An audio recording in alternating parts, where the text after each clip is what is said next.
Olá, tudo bem? Você já me conhece, eu sou Paulo Conde, do canal Com Direito. Chegamos ao episódio 3, onde nós vamos falar um pouco mais sobre a função do árbitro no processo de arbitragem. Vem comigo!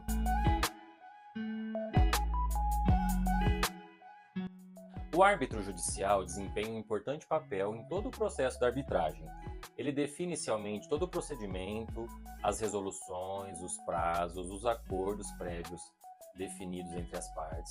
Então, toda a estruturação e condução desse trabalho é responsabilidade do árbitro judicial. Ele também tem um papel importantíssimo, como nós já vimos anteriormente, em questões relacionadas à imparcialidade e à independência. Mais à frente, vamos tratar as questões éticas que envolvem o desempenho do papel do árbitro judicial e lá vai ficar bem detalhado todas essas questões que devem ser observadas. O árbitro judicial também tem o papel de decidir sobre a admissibilidade de provas.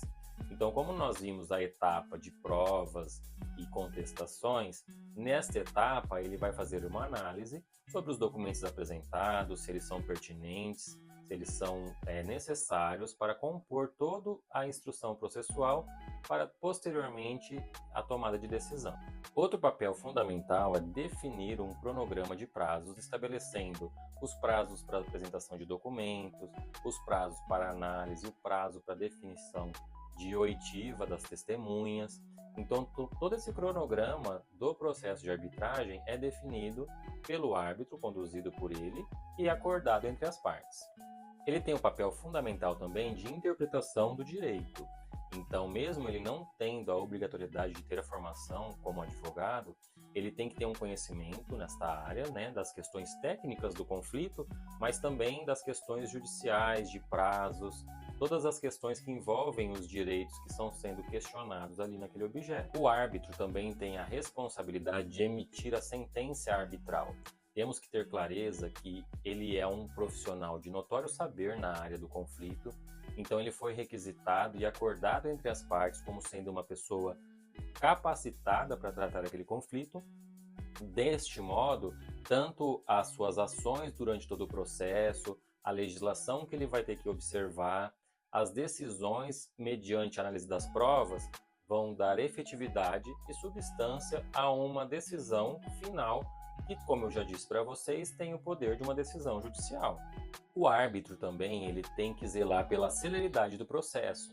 Então, qualquer ação que seja com um objetivo nitidamente definido para ou retardar ou trazer mais morosidade ao processo deve ser mitigado.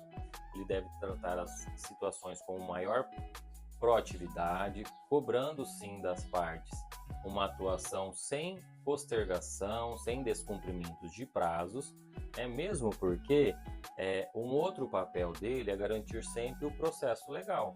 É o contraditório, ampla defesa, a apresentação de provas que pode eventualmente contestar ou até mesmo influenciar na decisão arbitral ao final. O árbitro também ele tem o papel principal de respeitar as regras da arbitragem, previamente estabelecida entre as partes. Então, desde os prazos, o rito, quais os documentos que estavam convencionados que seriam apresentados. Então, ele é o regente dessa orquestra, digamos assim. Todo o processo tem que ser legitimado conforme foi previamente estabelecido, cumprindo-se os prazos, apresentando os documentos, sem realmente fugir às regras pré-estabelecidas, até mesmo em relação aos próprios regulamentos previamente. Em relação à execução da sentença arbitral, apesar de não ser uma responsabilidade do árbitro propriamente dito de efetivar essa execução da sentença, ele pode sim, havendo uma necessidade, de acordo com a situação em questão, de um protocolo junto à justiça dessa decisão, para que as partes efetivamente cumpram o que foi acordado na decisão arbitral. Os deveres éticos dos árbitros envolvem questões de confidencialidade, de imparcialidade, questões de diligência para verificação dos fatos e das alegações.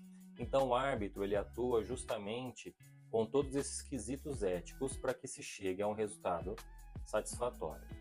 Agora que chegamos ao final do terceiro vídeo da série sobre arbitragem, no último vídeo, no episódio 4, nós vamos tratar as principais perguntas que podem nortear as dúvidas relacionadas a esse método de resolução de conflitos.